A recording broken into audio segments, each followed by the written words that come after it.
Hello students, आज इस video में चैप्टर 14 प्रायोगिक ज्यामिति प्रश्नावली 14.5 से क्वेश्चन नंबर 2 और 3 सोल्व करेंगे। तो क्वेश्चन नंबर 2 देखिए, 9.5 सेंटीमीटर लंबा एक रेखाखंड खींचे और उसका लंब समद्विभाजक खींचे। कहा गया है कि 9.5 सेंटीमीटर लंबा एक रेखाखंड खींचना है और उस रेखाखंड का लंब समद्विभाजक खींचिए। तो देखिए, मान लीजिए ये एक रेखाखंड है, ठीक है। अब इस रेखाखंड का लंब समद्विभाजक देखिए ऐसे खींचा जाएगा, ठीक बीच में, क्योंकि देखिए लंब समद्विभाजक एक रेखाखंड को दो बराबर भागों में बांटता है। तो देखिए जो लंब समद्विभाजक है ये इस रेखाखंड को इन दो बराबर भागों में बांट रहा है और यहाँ पर 90 डिग्री का कोण बनता है। तो देखिए सबसे पहले तो हम 9.5 सेंटीमीटर लंबा एक रेखाखंड खींच लेंगे। तो देखिए 9 और 10 के बीच में जो ये लाइन जा रही है ये कितनी है, 9.5 सेंटीमीटर है, ठीक है। तो 0 से लेके यहाँ तक 9 और 10 के बीच में जो लाइन जा रही है कितना हो गया, 9.5 सेंटीमीटर। इस पॉइंट को आप नाम दे दीजिए ए और इस पॉइंट को नाम दे दीजिए बी, यानी इस बिंदु को नाम दिया ए और इस बिंदु को नाम दे दिया बी।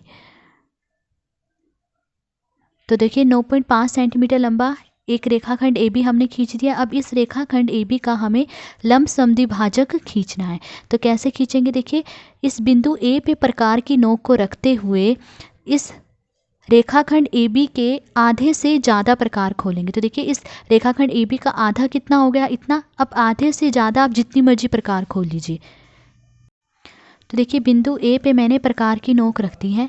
अब इस रेखाखंड ए बी के आधे से ज़्यादा प्रकार खोल लीजिए। तो आधे से ज़्यादा आप जितनी मर्जी प्रकार खोल सकते हैं, मैंने इतनी प्रकार खोल ली है। अब बिंदु ए पे ही प्रकार की नोक को रखते हुए पहले एक चाप ऊपर की तरफ लगा लीजिए इस तरह से, ठीक है, और एक चाप नीचे की तरफ लगा लीजिए। तो देखिए एक चाप मैंने ये नीचे की तरफ लगा ली है। अब प्रकार को कम या ज़्यादा किए बिना बिंदु बी पे प्रकार की नोक को रखते हुए इन दोनों चापों को काटेंगे। तो देखिए पहले ऊपर वाली चाप को काटते हुए ये एक दूसरी चाप लगाई। अब नीचे वाली चाप को काटते हुए ये एक और चाप लगा दी हमने। अब देखिए दोनों चापे जहाँ काटे इसे मैंने नाम दे दिया बिंदु सी और ये दोनों चापे जहाँ काटे उसे नाम दे दिया बिंदु डी। अब बिंदु सी को बिंदु डी से मिला लीजिए। तो देखिए बिंदु सी को मैंने बिंदु डी से मिला लिया। तो जो ये सी डी है वो इस रेखाखंड ए बी का लंब समद्विभाजक है, क्योंकि देखिए जो सी डी है वो इस रेखाखंड ए बी को इन दो बराबर भागों में बांट रहा है और यहाँ पर 90 डिग्री का कोण बन रहा है। तो देखिए रेखाखंड ए बी का लंब समद्विभाजक क्या है, सी डी। अब क्वेश्चन नंबर 3 देखिए, एक रेखाखंड एक्स वाई का लंब समद्विभाजक खींचिए जिसकी लंबाई 10.3 सेंटीमीटर है। कहा गया है कि एक 10.3 सेंटीमीटर लंबा रेखाखंड एक्स वाई है, इस रेखाखंड एक्स वाई का लंब समद्विभाजक खींचिए। फिर ए पार्ट में कहा गया है कि इस लंब समद्विभाजक पर कोई बिंदु पी लीजिए, जांच कीजिए कि पी एक्स बराबर पी वाई है। यदि एम रेखाखंड एक्स वाई का मध्य बिंदु है तो एम एक्स और एक्स वाई के विषय में आप क्या कह सकते हैं। तो देखिए सबसे पहले तो हम 10.3 सेंटीमीटर लंबा एक रेखाखंड एक्स वाई खींचेंगे और उसका लंब समद्विभाजक खींचेंगे। तो देखिए 10.3 सेंटीमीटर की लंबाई का रेखाखंड एक्स वाई खींचना है। तो देखिए 0 से लेके 10 तक ये 10 सेंटीमीटर है। अब 10 के बाद आगे 3 लाइन और ले लीजिए, 1 2 3, 3 लाइन हमने यहाँ आगे और ले ली। तो 0 से लेके यहाँ तक की कितना है, 10.3 सेंटीमीटर। इस बिंदु को नाम दे दीजिए x और इस बिंदु को नाम दे दीजिए y। तो देखिए 10.3 सेंटीमीटर की लंबाई का एक रेखाखंड एक्स वाई हमने खींच दिया। अब हमें इस रेखाखंड एक्स वाई का लंब समद्विभाजक खींचना है। तो कैसे खींचेंगे, देखिए बिंदु x पे प्रकार की नोक को रखते हुए इस रेखाखंड एक्स वाई के आधे से ज़्यादा प्रकार खोलेंगे। तो देखिए रेखाखंड एक्स वाई का आधा कितना हो गया, इतना।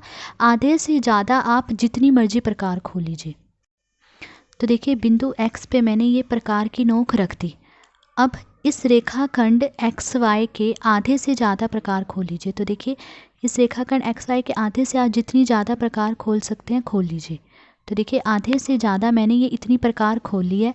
अब बिंदु x पे ही प्रकार की नोक को रखते हुए एक चाप देखिए ऊपर की तरफ लगाएंगे, इस तरह से एक चाप ऊपर की तरफ लगाई और एक चाप यहाँ नीचे की तरफ लगा लीजिए, ठीक है। अब प्रकार को कम या ज़्यादा किए बिना अब बिंदु Y पे प्रकार की नोक को रखते हुए इन दोनों चापों को काटेंगे। तो देखिए बिंदु Y पे मैंने प्रकार की नोक रख दी। सबसे पहले इस ऊपर वाली चाप को काटते हुए एक चाप लगाई हमने। अब नीचे वाली चाप को काटते हुए ये दूसरी चाप लगा दी। अब देखिए दोनों चापें इस बिंदु पे काट रहे तो मैंने इसे नाम दे दिया ए। आप कुछ भी नाम दे सकते हैं। और ये दोनों चापें इस बिंदु पे काट रहे तो इस बिंदु को मैंने नाम दे दिया बी। अब बिंदु ए को बिंदु बी से मिला लीजिए। तो देखिए बिंदु ए को मैंने बिंदु बी से मिला लिया। तो जो ये ए बी है वो इस रेखाखंड एक्स वाई का लंब समद्विभाजक है, क्योंकि ए बी इस रेखाखंड एक्स वाई को देखिए इन दो बराबर भागों में बांट रहा है और यहाँ पे 90 डिग्री का कोण भी बन रहा है। तो देखिए इस रेखाखंड एक्स वाई का लंब समद्विभाजक हमने खींच दिया ए बी। अब ए पार्ट में देखिए लिखा गया है कि इस लंब समद्विभाजक पर कोई बिंदु P लीजिए और जांच कीजिए कि क्या Px बराबर Py है। तो देखिए ये ए बी है लंब समद्विभाजक, तो इस पर एक बिंदु P लेना है। तो इस पर कहीं पे भी एक बिंदु P ले लीजिए। मैं यहाँ पर ये बिंदु P ले लेती हूँ। ठीक है, अब जांचना है कि क्या Px Py के बराबर है। तो बिंदु P को x से मिला लीजिए, फिर बिंदु P को बिंदु y से मिला लीजिए। तो देखिए बिंदु P को मैंने x से मिला लिया और फिर बिंदु P को y से मिला लिया। अब जांचना है कि क्या Px बराबर Py है। तो रूलर की हेल्प से माप लेंगे हम इनको। अब सबसे पहले Px को माप लेंगे। तो देखिए रूलर पे जो 0 लिखा है इसे बिंदु P के ऊपर रख लीजिए। अब यहाँ से यहाँ तक देखिए Px कितना आ रहा है। देखिए 0 से लेके 6 तक जा रहा है, यानी Px 6 सेंटीमीटर है। अब Py को मापिए। तो देखिए अब ये जो 0 है इसे यहाँ बिंदु P पे रखा और यहाँ से यहाँ तक देखिए Py कितना आ रहा है, ये भी 6 सेंटीमीटर आ रहा है। तो यानी हाँ Px बराबर है Py के। तो ए पार्ट का आंसर है कि हाँ Px बराबर Py, यानी ये दोनों जो है आपस में बराबर हैं। अब बी पार्ट देखिए, यदि m रेखाखंड xy का मध्य बिंदु है तो mx और xy के विषय में आप क्या कह सकते हैं। तो देखिए ये है रेखाखंड xy। अब कहा गया है कि अगर m इस रेखाखंड xy का मध्य बिंदु है, मध्य बिंदु यानी ठीक बीच का बिंदु। तो देखिए इस रेखाखंड xy का मध्य बिंदु कहाँ पर होगा, यहाँ पर होगा, क्योंकि जो ये लंब समद्विभाजक AB है वो इस रेखाखंड xy को इन दो बराबर भागों में बांट रहा है। तो जो मध्य बिंदु होगा यानी ठीक बीच का जो बिंदु होगा वो यहाँ पर होगा। तो ये है बिंदु M। तो अब देखिए जो AB है वो इस रेखाखंड xy को इन दो बराबर भागों में बांट रहा है, यानी जितना mx है उतना ही my होगा। तो यानी mx की जो लंबाई है वो इस पूरे रेखाखंड xy की लंबाई का कितना है, आधा है। mx की लंबाई आधी है इस रेखाखंड xy की लंबाई का।